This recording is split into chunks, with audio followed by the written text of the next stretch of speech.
Film start होती है तो हमें काई नाम के लड़के को जंगल में भागता हुआ देखते हैं। ये लड़का कौन है और कहां से आया है इस बारे में कोई भी नहीं जानता था, लेकिन जापानीज लोगों का ये मानना था कि डेविल्स ने काई की परवरिश तेंगो जंगलों के अंदर की है। काई भागते भागते बहुत थक चुका था। वो एक नदी में गिर जाता है। कुछ देर बाद समुराई मैसी वहाँ से गुजरता है तो उसकी नजर काई के सर पर बने हुए एक साइन पर पड़ती है, जिसको देखने के बाद वो काई को शैतानों की फौज का एक सिपाही समझ लेते हैं। इसीलिए वो लोग इसे मारने की कोशिश करते हैं। तभी इनका राजा वहाँ पर आ जाता है। वो इन्हें काई को मारने से रोक देता है, क्योंकि इनके राजा को काई के अंदर कुछ स्पेशल दिखा था। इसीलिए वो राजा इसे अपने घर ले आता है, जहाँ इसकी बेटी मैरी इसका ख्याल रखती है। लेकिन आसानू नहीं चाहता था कि काई इसके राज्य में रहे, क्योंकि काई प्योर जैपनीज नहीं था। इसीलिए काई इनके राज्य के पास एक छोटी सी झोपड़ी बनाकर उसमें रहने लगता है। राजा की बेटी मैरी अक्सर काई को मिलने के लिए आती रहती थी और अब ये दोनों एक दूसरे से प्यार करने लगे थे। आसानू राज्य के लोग अभी भी काई को आउटसाइडर ही समझते थे, जबकि काई उनके लिए कुछ भी करने को तैयार रहता था। देखते ही देखते 10 साल गुजर जाते हैं और यहाँ पर काई अब जवान हो चुका था। एक दिन कुछ समुराई जंगल से गुजर रहे होते हैं, तभी इनके ऊपर एक बहुत बड़ा क्रिएचर अटैक कर देता है और इन लोगों को जान से मारने लगता है। बहुत सारे लोग मर चुके थे। वो क्रिएचर इतना बड़ा था कि इन समुराइज के कंट्रोल में नहीं आ रहा था। इसी दौरान काई की नजर इस क्रिएचर पर पड़ती है। वो अपने घोड़े पर बैठकर इसकी तरफ बढ़ता है। वहाँ वो क्रिएचर एक सिपाही को जान से मारने वाला होता है। तभी वहाँ पर काई आ जाता है और अपनी तलवार से उस क्रिएचर को मार गिराता है। इस क्रिएचर को मारने के बाद काई जब उस शख्स के पास जाता है तो वो शख्स इसे कहता है कि तुम्हारे हाथों से बचने से बेहतर था कि वो क्रिएचर मेरी जान ले लेता। वो लोग काई से अब भी नफरत करते थे। ये सुनकर काई परेशान होकर बैठ जाता है। तभी उसकी नजर वहाँ पर एक सफेद रंग की फॉक्स पर पड़ती है, जिसकी दोनों आंखों का कलर डिफरेंट था। इसी दौरान वहाँ का राजा भी इनके पास आ जाता है। उसे लगता था कि इस क्रिएचर को इस सिपाही ने मारा है। वहाँ पर वो सिपाही भी किसी को हकीकत नहीं बताता। इसके बाद राजा उस क्रिएचर का एक सींग काटता है और सम्मान के तौर पर उस सिपाही को दे देता है। इसी दौरान राजा के सबसे करीबी सिपाही की नजर काई के हाथों पर लगे हुए खून पर पड़ती है। ये देखकर वो समझ जाता है कि इस क्रिएचर को काई ने मारा है। ये सब जानने के बावजूद भी वो सिपाही खामोश रहता है और किसी को कुछ भी नहीं बताता। इसके बाद हम इनके साथ वाले किंगडम के राजा को देखते हैं, जिसका नाम कीरा होता है। और ये अटैक कीरा ने ही उन लोगों पर करवाया था, क्योंकि कीरा का प्लान अपनी जादूगरनी के साथ मिलकर उनके राज पर कब्जा करने का था। यहाँ हम जान पाते हैं कि वो 2 कलर्स की आंखों वाली फॉक्स असल में यही जादूगरनी थी। इसके बाद हम देखते हैं कि वो जादूगरनी कीरा के पास आती है। वो इसे दूसरे राज्य में होने वाले एक फेस्टिवल के बारे में बताती है। इसके कुछ दिन बाद अब वो फेस्टिवल स्टार्ट होता है और इस फेस्टिवल में सब किंगडम्स के राजा और लोग आए हुए थे। यहाँ पर सोगन भी आया हुआ था, जो सबसे बड़े किंगडम का राजा था, और वहाँ के सारे छोटे किंगडम्स इसके अंडर आते थे। काई भी छुपकर इस फेस्टिवल में आया हुआ था। वहाँ पर इसकी नजर उसी जादूगरनी पर पड़ती है, जिसकी आंखों का कलर उसी फॉक्स की तरह का था। ये देखकर काई समझ जाता है कि वो फॉक्स असल में यही जादूगरनी थी। ये देखकर काई मैसी के पास जाता है और उसे बताता है कि यहाँ पर आई हुई लड़की जादूगरनी है और वो कीरा के लिए काम करती है। मैसी इसकी बातों को सीरियस नहीं लेता और इसे इग्नोर कर देता है। नेक्स्ट डे सभी किंगडम्स के फाइटर की फाइट का टूर्नामेंट था। इस फाइट में कीरा का फाइटर मैदान में उतर आता है, लेकिन जब काई के किंगडम का फाइटर अपने कपड़े चेंज कर रहा होता है,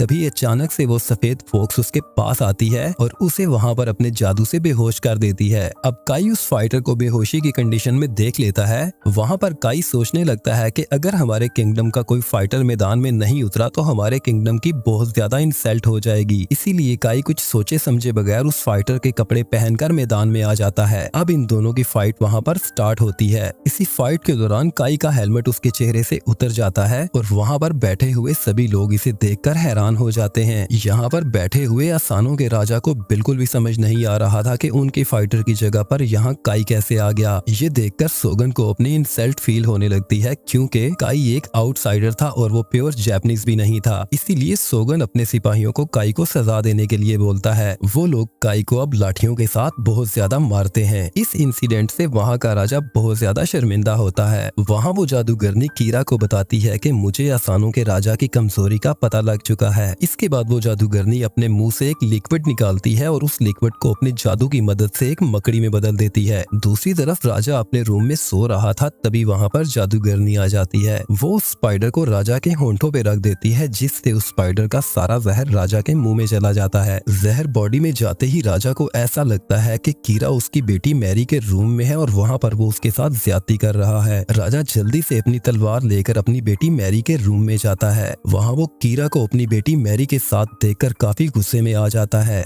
जो ही वो अपनी तलवार से कीरा को मारने वाला होता है, तभी वहाँ पर मैसी आके इसे रोक लेता है, जिसके बाद हमें पता चलता है कि ये सिर्फ राजा का वहम था, जो कि उसे उस जादूगरनी की वजह से हुआ था, जबकि कीरा तो अपने कमरे में बिल्कुल अकेला था। अब बगैर किसी रीजन के राजा ने कीरा को जान से मारने की कोशिश की थी। इस जुर्म के करने पर सोगन उसे ऐसी सजा देता है जिसमें मुजरिम अपनी जान अपनी मर्जी से लेता है। राजा और मैसी ये अच्छी तरह जानते थे कि इस सब के पीछे कीरा ही है, लेकिन बिना किसी प्रूफ के वो कीरा के ऊपर इल्जाम नहीं लगा सकते थे। और अगर ये लोग सोगन के फैसले के खिलाफ जाते हैं तो इसकी सजा किंगडम के बाकी लोगों को भी भुगतनी होगी। राजा अब किंगडम और अपनी बेटी मैरी की रिस्पॉन्सिबिलिटी मैसी के हवाले कर देता है और खुद सोगन की दी हुई सजा के लिए रेडी होने लगता है। नेक्स्ट मॉर्निंग राजा अपनी बेटी मैरी को गुड बाय बोलता है और एक रियल जापानीज समुराई की तरह अपनी जान ले लेता है। ये देखकर मैरी रोने लगती है। सोगन को ऐसा लगता था कि इस राज्य के समुराई अपने राजा का बदला जरूर लेंगे, इसीलिए वो कीरा और मैरी की शादी करने का ऐलान करता है ताकि इस किंगडम में शांति बनी रहे। वो कीरा को इस किंगडम का राजा बना देता है। इसके बाद सोगन यहाँ के सिपाहियों से हथियार लेकर उन्हें इस किंगडम से बाहर चले जाने का ऑर्डर करता है। सोगन के यहाँ से चले जाने के बाद कीरा मैसी को 1 साल के लिए जेल में बंद कर देता है और काई को इस किंगडम से निकाल देता है। वो यहाँ के सभी सिपाहियों को इस किंगडम से निकाल देता है। अब 1 साल गुजर जाता है और मैसी की सजा पूरी हो चुकी थी। वो मैसी को जेल से रिहा करके दूर एक कबीले में भेज देता है। मैसी ने अपने राजा से प्रॉमिस किया था कि वो अपने किंगडम और उसकी बेटी मैरी का ख्याल रखेगा। मैसी का एक सिपाही यहाँ पर इसे बताता है कि काई को एक गुलामों की मंडी में भेज दिया गया है। इसके बाद मैसी अपने सिपाही को एक झील के पास अपना इंतजार करने का कहता है और खुद काई को बचाने के लिए उसके पीछे जाता है। वहाँ जाकर वो देखता है कि काई की फाइट एक बहुत ही खतरनाक फाइटर से हो रही है। ये फाइट काई बहुत ही आसानी के साथ जीत जाता है। इस फाइट के बाद मैसी काई को अपने साथ जाने का बोलता है। इसके बाद ये दोनों वहाँ से निकल पड़ते हैं। रास्ते में मैसी काई को सॉरी बोलता है क्योंकि उसने हमेशा इसे गलत समझा था। मैसी अब इसे कीरा को मारने और अपने राजा का बदला लेने का कहता है। काई इसका साथ देने के लिए तैयार हो जाता है। इसके बाद ये दोनों जंगल में छुपे हुए अपने सिपाहियों के पास जाते हैं। वहाँ पर ये सब मिलकर अपने राजा का बदला लेने की कसम खाते हैं। इनके पास लड़ने के लिए हथियार नहीं थे। इसके बाद काई इन लोगों को तेंगो जंगल के बारे में बताता है। वहाँ कीरा का एक सिपाही उसके पास जाकर उसे बताता है कि वो लोग जंगल में हम पर अटैक करने की तैयारी कर रहे हैं। कीरा ये सारी सिचुएशन जादूगरनी के साथ शेयर करता है। वहाँ काई मैसी को बताता है कि शैतानों ने मुझे तेंगो जंगल में पाला है। उन्होंने ही मुझे जादू करना और लड़ना सिखाया, पर मुझे ऐसा लगता था कि मेरी जगह इन लोगों में नहीं है, इसीलिए मैं वहाँ से भाग आया। इसके बाद ये सभी लोग चलते हुए तेंगो जंगल में पहुँच जाते हैं। वहाँ पर एक बहुत पुराना मंदिर भी बना हुआ था। वो मैसी को मंदिर के अंदर ले जाता है और इसे बताता है कि मैं पहले यहीं पर रहता था। मंदिर के अंदर जाते हुए मैसी इसे बताता है कि यहाँ पर कुछ भी हो जाए हम मंदिर में तलवार नहीं निकाल सकते। वो दोनों मंदिर के खास हिस्से में पहुंच चुके थे। वहाँ पर तेंगो का एक बहुत बड़ा स्टैचू बना हुआ था। इसके बाद का ये खास कमरे में जाता है। वहाँ पर एक तलवार पड़ी हुई थी। इसी दौरान वहाँ पर तेंगो का एक बहुत बड़ा जादूगर आ जाता है। वो काई को इस तलवार की खासियत बताता है। यहाँ पर ये देवता काई को बताता है कि तुम्हारे फादर को एक अंग्रेज औरत के साथ प्यार हो गया था और उन्होंने इस औरत के साथ शादी कर ली थी, जिसके बाद तुम्हारे बाप के कबीले के लोगों ने तुम्हारी माँ बाप को मार दिया और तुम्हें सता के तौर पर तेंगो जंगल में फेंक दिया। जिसके बाद एक तेंगो देवता तुम्हें उठाकर इस मंदिर में ले आया और यहीं पर उसने तुम्हें जादू करना और लड़ना सिखाया। इसी दौरान बाकी के सिपाही भी मंदिर के अंदर आ जाते हैं। इसके बाद तेंगो देवता इन सब सिपाहियों को अपनी खास तलवारें देता है और काई को वो अपनी जादुई तलवार देता है। इसके बाद वो सभी लोग तलवारें लेकर मंदिर से बाहर आ जाते हैं। वहाँ पर काई इन सबको इन तलवारों की ताकत दिखाता है। वहाँ से मैसी इन सबको लेकर अपने हाथ सिपाही के पास आता है, जिसे उसने अपना इंतजार करने का कहा था।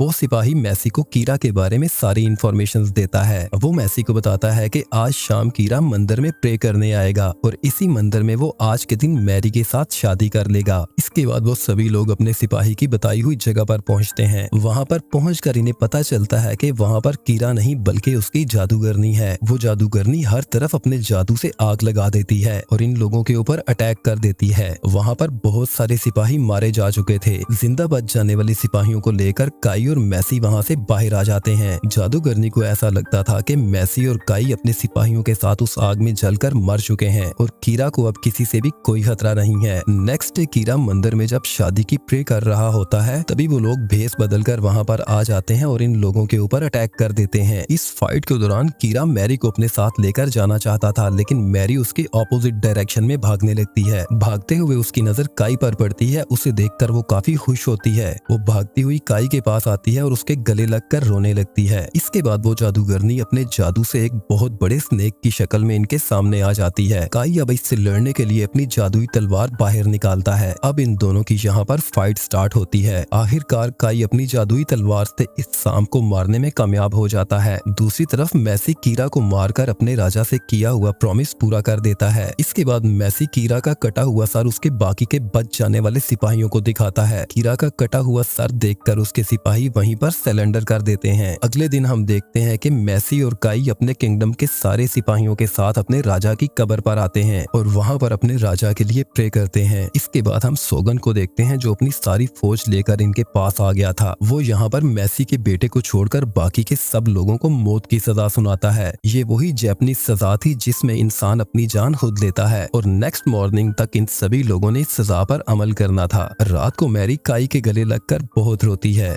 वो इससे अगले जन्म में मिलने का प्रॉमिस लेती है। नेक्स्ट मॉर्निंग हम काई और बाकी के सभी सिपाहियों को अपनी जान लेता हुआ देखते हैं और यहीं पर ये स्टोरी एंड होती है।